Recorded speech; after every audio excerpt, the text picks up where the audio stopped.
This girl reveals the location of a missing millionaire's son and shocks everyone with what she uncovers. Comment giving my story a rating from 0 to 10. Your opinion is very important. And subscribe to my channel to support my work. I count on your help. The scream ripped through the humid afternoon air of Fresno, California, like a razor, echoing through the paved streets surrounding the Mountain View Cemetery.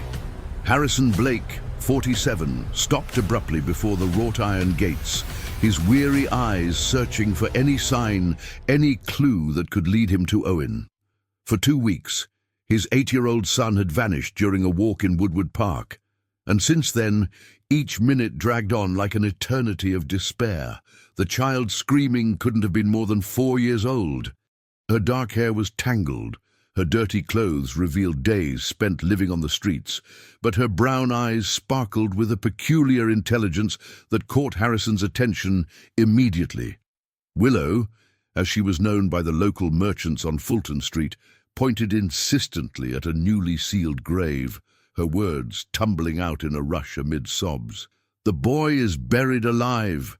The boy is buried alive!" she repeated, running around the grey marble tombstone bearing the name of Beatrice Albright, who had passed away 3 days earlier at the age of 84. Harrison approached the girl, his heart, once that of a successful entrepreneur, now reduced to an organ that only pumped anxiety and fear. His furniture factory, Blake & Sons, had been built over 15 years of hard work, but his entire business empire meant nothing if he couldn't find Owen. "Hey, kiddo, what's this all about?" he asked, crouching down to Willow's height. The little girl stopped screaming and looked at him with those penetrating eyes that seemed to carry experiences far beyond her 4 years. "There's a boy down there. He has a mark on his leg like this," Willow said, drawing the shape of a crescent moon in the air. "Right here," she added, touching her own right thigh. Harrison's blood ran cold.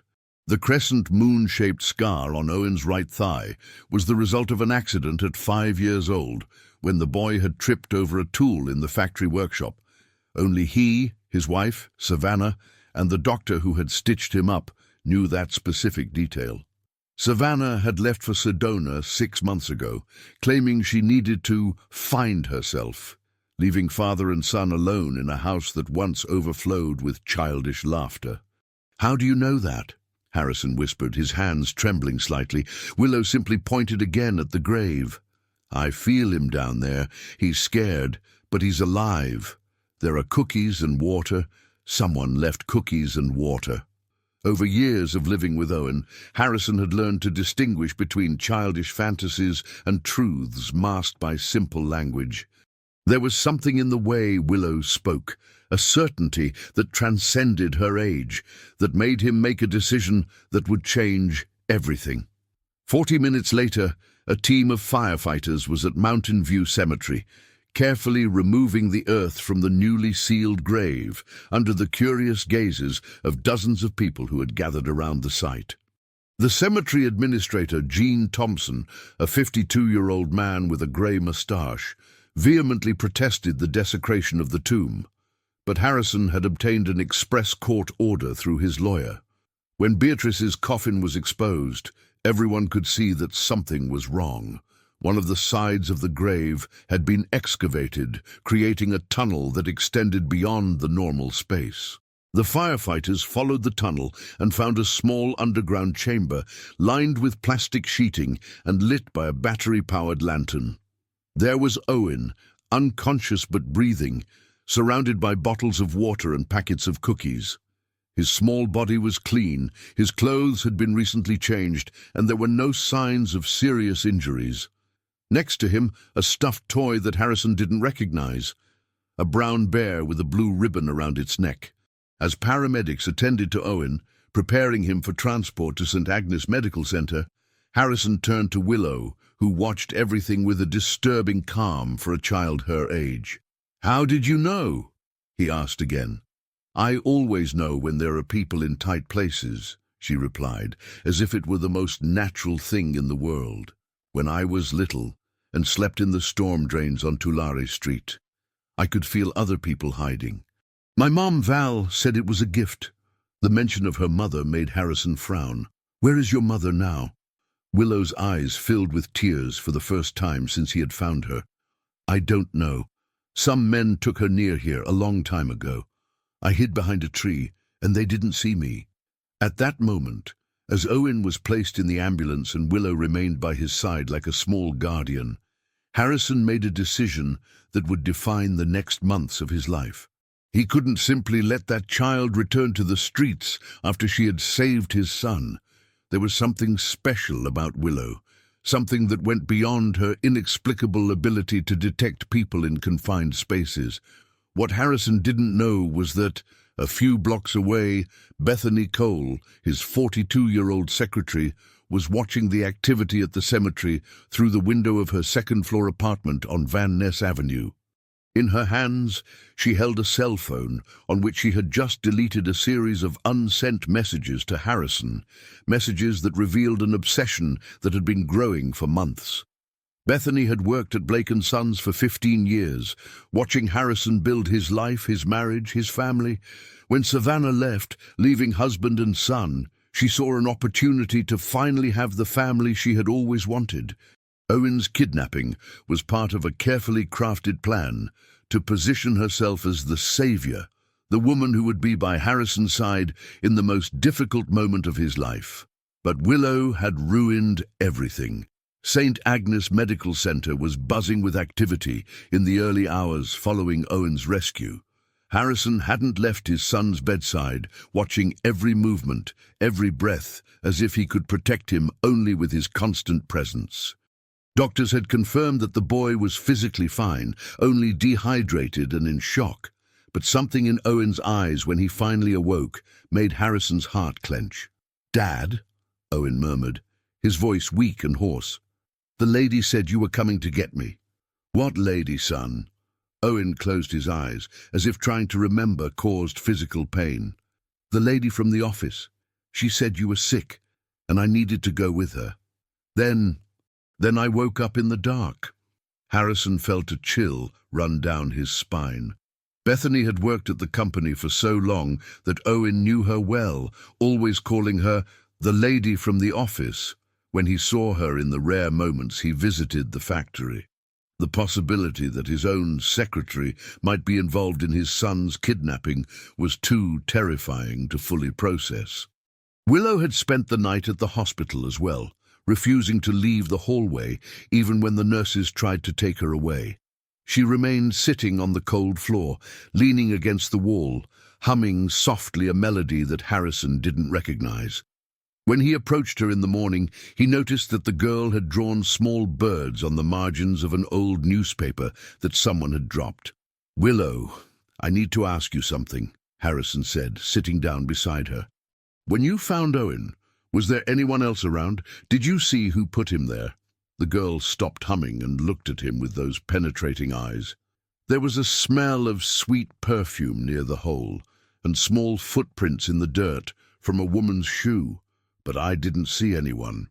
At that moment, Helena Reeves, the hospital's child psychologist, approached them. She was a 38-year-old woman with brown hair tied in a low bun and glasses with a discreet frame. She had been called to evaluate both Owen and Willow, but her attention was particularly focused on the street girl who demonstrated inexplicable abilities. "Mr. Blake, I would like to talk to you about Willow," Helena said, casting a loving look at the child. "I asked her some basic questions, and there are some interesting things you need to know." They went to a private room, leaving Willow in the care of a nurse. Helena opened a notebook and sighed deeply before beginning. "Willow has an exceptional photographic memory. She can remember specific details of events that happened when she was only 2 years old. But the most impressive thing is her ability to detect people in confined spaces. She described to me at least 12 different occasions in which she was able to locate lost children or injured people hidden in places that no one else could find." Harrison absorbed the information slowly. "And how is that possible?" "Possibly a rare form of synesthesia associated with trauma. Children who spend long periods in situations of extreme danger sometimes develop heightened sensory abilities as a survival mechanism. Willow's brain seems to have created specific neural connections that allow her to feel the presence of other people in an almost supernatural way. 2 hours later, Harrison made a decision that would completely change the dynamics of his life. He signed the papers for temporary custody of Willow, taking her to his house in the old Fig Garden neighborhood. The 2-story mansion, with a spacious garden and swimming pool, had been Savannah's dream come true, but now it seemed too big and too quiet for just him and Owen. When they arrived home, Owen observed Willow with a mixture of curiosity and thinly veiled jealousy. The girl walked through the house as if she were in a museum, carefully touching the furniture and decorative objects, her eyes widening at each new discovery. "Is she going to live here?" Owen asked, tugging at his father's shirt. "For now, yes. Willow has no family and she saved you. It's the least we can do." But the adjustment wouldn't be simple. During the first week, Willow woke up every night screaming, nightmares that made her run through the house looking for hiding places. She had transformed the guest room closet into her personal refuge, lining it with blankets and always keeping a flashlight on. Owen, on the other hand, developed a growing phobia of enclosed spaces, refusing to sleep in his own room and insisting on keeping all the doors in the house open during the night. It was during this chaotic period that Bethany made her first move. She appeared at the door of the house one Saturday morning, carrying flowers and a carefully rehearsed expression of concern. "Harrison, I was so worried about Owen," she said, forcing tears into her eyes. "I haven't been able to sleep since I heard what happened. How can I help?" Harrison received her in the living room, maintaining a respectful distance. Something about Bethany's presence bothered him, a feeling he couldn't name but that grew with each minute. "Thank you for your concern, Bethany, but we're managing well." At that moment, Willow came running down the stairs, but stopped abruptly when she saw the visitor. The girl took a few steps back, her eyes widening in fear, and began to tremble visibly. "She has the same smell," Willow whispered, running to hide behind Harrison. "The same sweet smell from near the hole." Bethany paled, but quickly regained her composure. "What an imaginative child. It must be my perfume. I've been wearing the same one for years." But Harrison had noticed Willow's reaction, and for the first time allowed his suspicions to take concrete form. After Bethany left, he called private investigator Marcus Stone, a 45-year-old man he had met through business contacts and who had a reputation for absolute discretion. "Marcus, I need you to investigate someone very close to me, and I need it to be completely confidential." Meanwhile, on the other side of town, Bethany drove her blue Civic through the streets of Fresno with her hands trembling on the steering wheel. Her carefully crafted plan was crumbling because of a street child who had appeared out of nowhere. She parked in front of a small apartment on Van Ness Avenue and quickly went up to the second floor. Iris Cole, her younger sister, 35, was waiting for her in the kitchen of the modest apartment they had shared since Bethany's separation 3 years earlier. Iris worked as a cleaning lady at St. Agnes Medical Center, a job that Bethany had gotten for her through contacts, and that would now prove crucial to the continuation of her plan. "How did it go?" Iris asked, pouring coffee into 2 mismatched cups. "The girl recognized me," Bethany replied, sinking into a chair. "She said I have the same smell from near the hole. We need to act fast before Harrison makes the connection." Iris nodded gravely. The 2 sisters had grown up in an orphanage in Clovis until they were 18, developing a complicity that bordered on emotional dependence. When Bethany became obsessively infatuated with Harrison, Iris naturally became her accomplice, driven by the desire to see her sister happy and by the promise of a better life that the businessman's money could provide. "What do you want me to do?" Iris asked. "Are you still cleaning the boy's room at the hospital?" "Yes, he's being discharged tomorrow, but they're still doing follow-up exams." Bethany smiled, but there was something cruel in that smile that didn't reach her eyes. "I need you to leave some things there, specific words written in places where only he will see them, words that will make him remember things he's better off forgetting."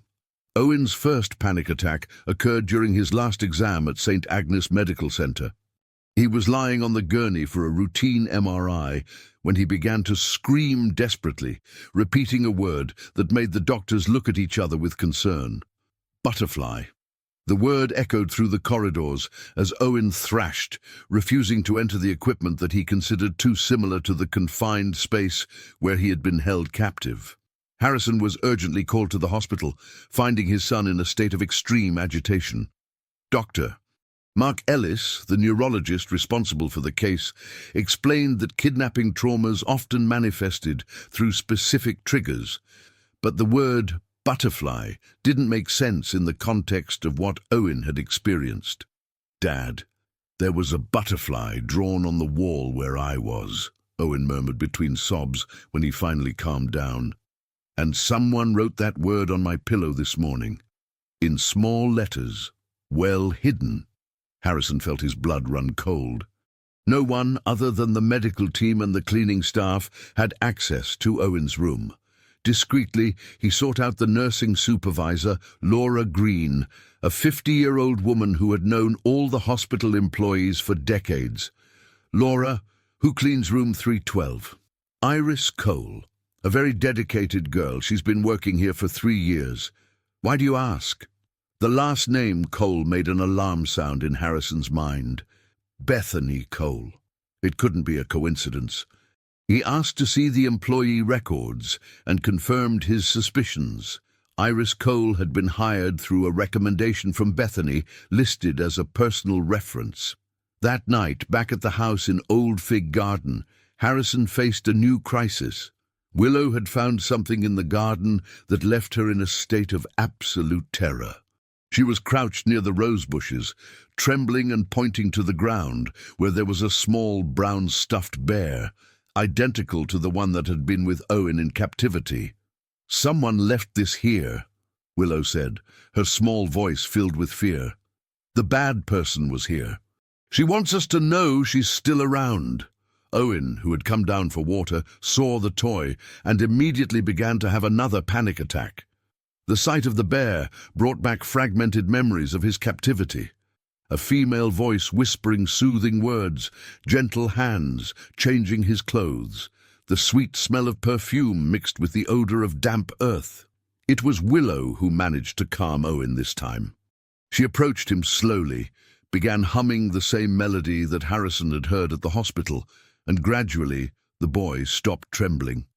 There was something in Willow's voice, a hypnotic quality that seemed to have an immediate effect on people in a state of anxiety.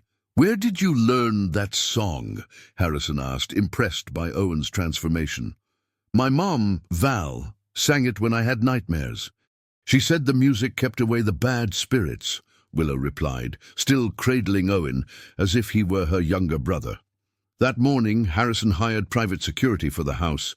2 guards would rotate in 12-hour shifts, and security cameras were installed at all entrances to the property.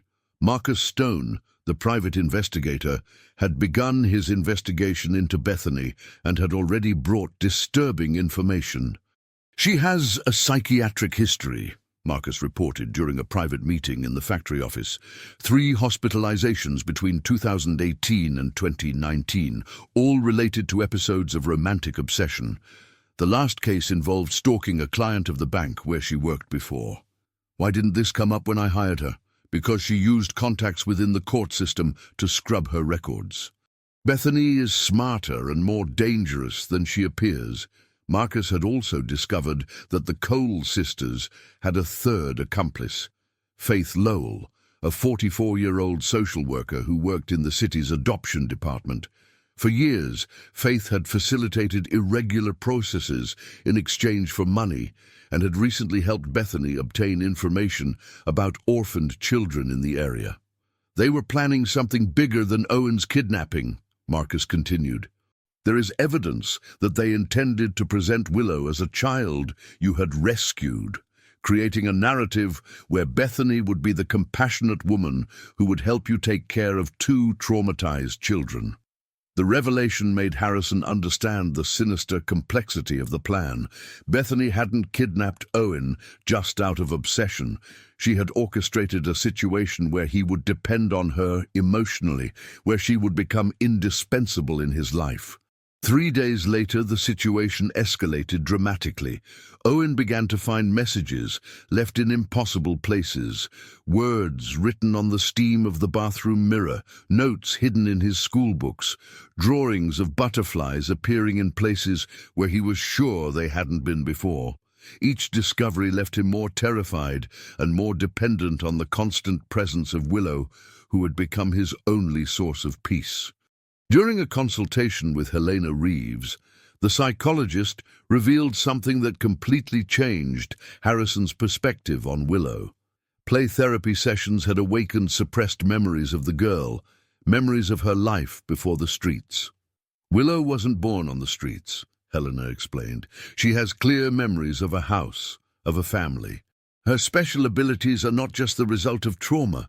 They were cultivated by someone who understood what they were doing.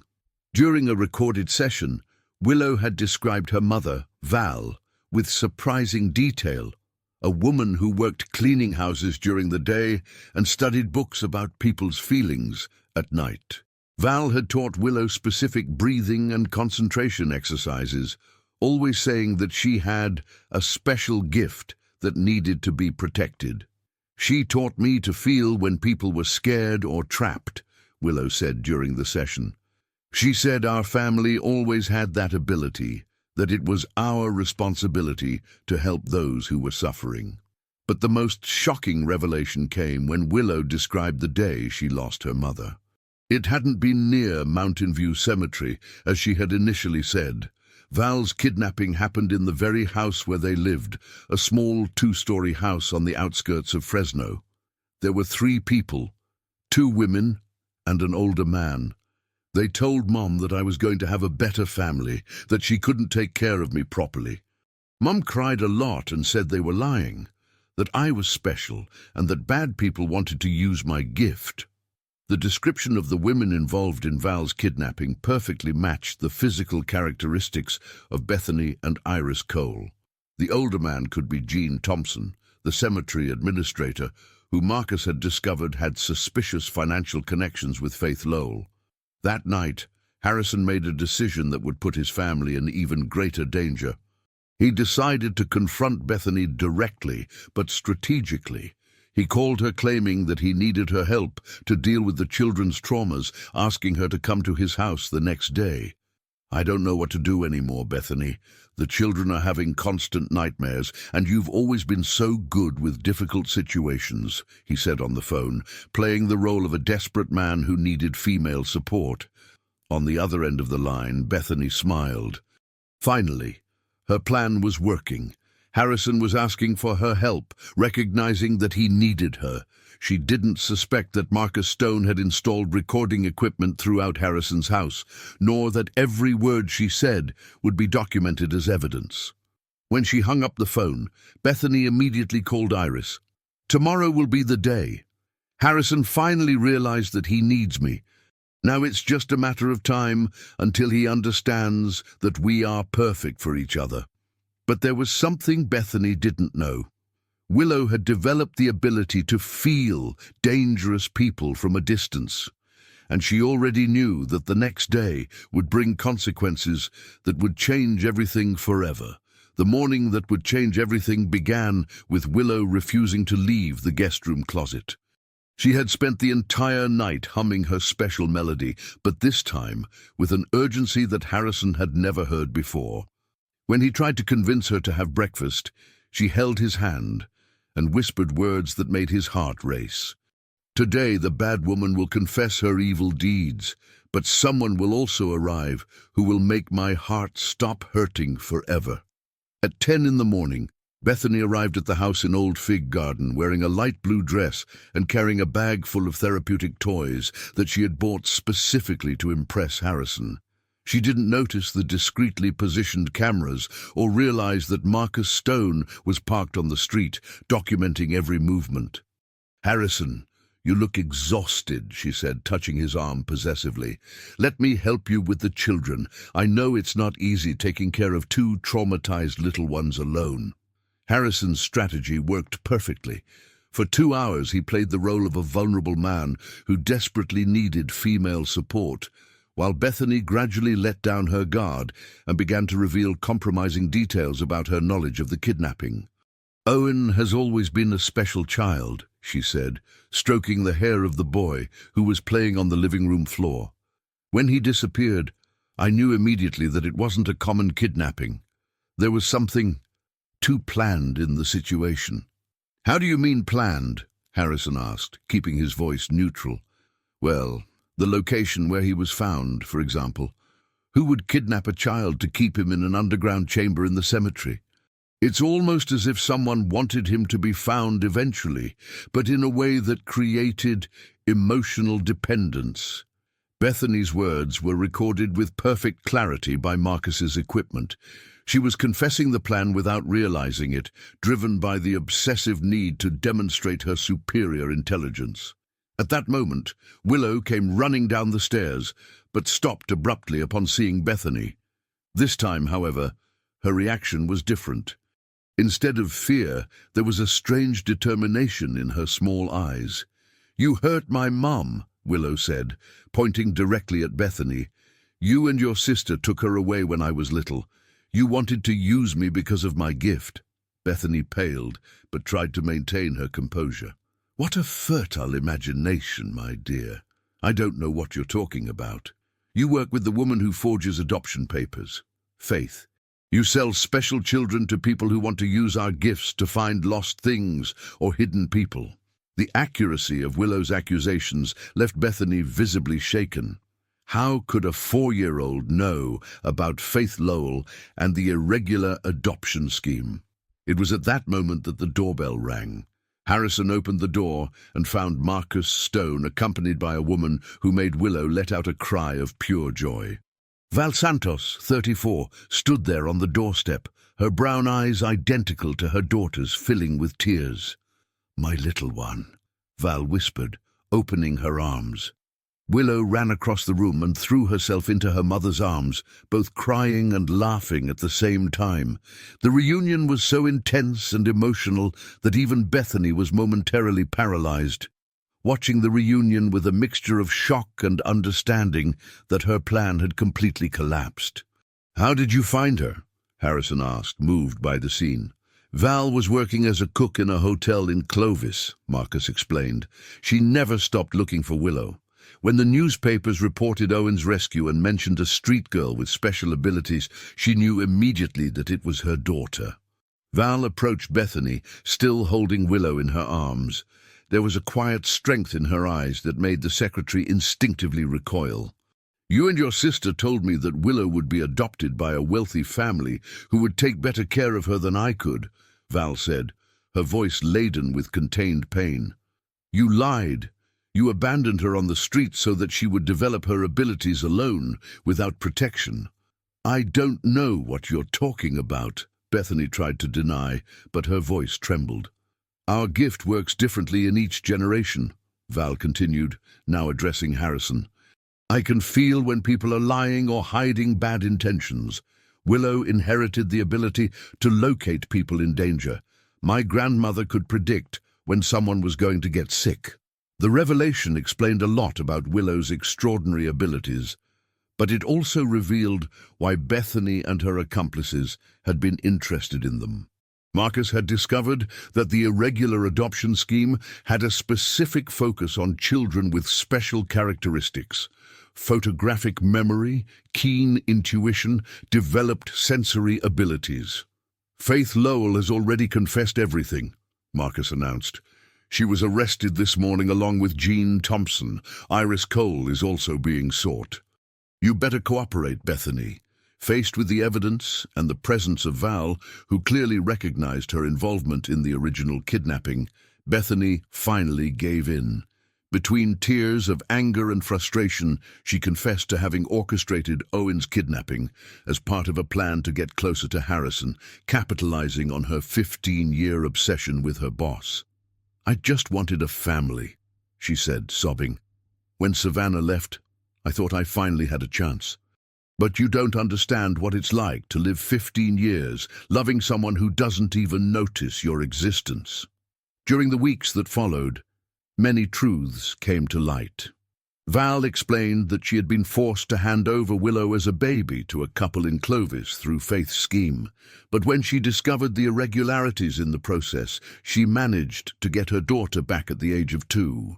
The two had lived together until Willow was 4 years old, when Bethany and Iris found them through the information that Faith had kept. "They told me you would be raised by a wealthy family, with special education to develop your gift properly," Val told Willow during an afternoon in the garden of Harrison's house. "I was going through serious financial difficulties, working 3 jobs to support us. For a moment, I believed it would be better for you. But the greatest moment of healing came when Val taught Owen the same breathing and concentration techniques that she had used with Willow. The boy, who had developed deep bonds with Willow during the weeks they had lived together, discovered that he also possessed a special sensitivity, although different from hers. Some people are born with gifts, others develop them through intense experiences, Val explained. Owen went through a traumatic situation that awakened his ability to perceive when someone has bad intentions. 3 months later, life had found a new balance. Savannah returned from Sedona, deeply transformed by intensive therapy she had undergone in Arizona. She had left not out of a lack of love for her family, but out of severe depression that she couldn't face alone. "I couldn't be the mother and wife you deserved anymore," she confessed to Harrison in a heartfelt conversation. "I needed to heal before I could love properly." The decision about Willow's future was made jointly by the entire extended family. Val, now employed as a kitchen supervisor at the Clovis Hotel, recognized that Willow had created deep bonds with Owen and with Harrison. After many conversations and family therapy sessions with Helena, they reached an agreement that would benefit everyone. Willow would be officially adopted by the Blake family, but Val would move to Fresno, where Harrison had gotten her a job as the manager of the factory canteen. That way, mother and daughter could live together daily, while Willow maintained the stability and opportunities that Harrison's family could offer. The story ended a year later, during a double birthday party for Owen, who was turning 9, and Willow, who was turning 5. The garden of the house in Old Fig Garden was decorated with colorful paper birds, a tribute to the drawings that Willow had made during her most difficult days. Sitting at a makeshift table under the mango tree that Harrison had planted especially for her, Willow watched her new family. Owen had become her best friend and protector. Savannah pampered her like a biological daughter. Harrison treated her with the same tenderness he showed his son, and Val was there every day to continue teaching her about her special gift and about how to use it to help other people. "Are you happy, my little one?" Val asked, sitting down next to her daughter. Willow smiled, that radiant smile that had won everyone over from the first day. "I'm happy because now I know that family isn't just who you're born with. Family is who chooses to stay together, even when it's hard." On that sunny afternoon in Fresno, watching Owen teach other neighborhood boys how to make paper birds, Willow understood that her gift wasn't just for finding people lost in dark places. It was also for finding love in places where no one expected it to grow. If you like this video, please subscribe to my channel. I promise to bring you videos every day that will make your life happier. Comment on what you thought of my story, giving it a rating from 0 to 10, and thank you very much.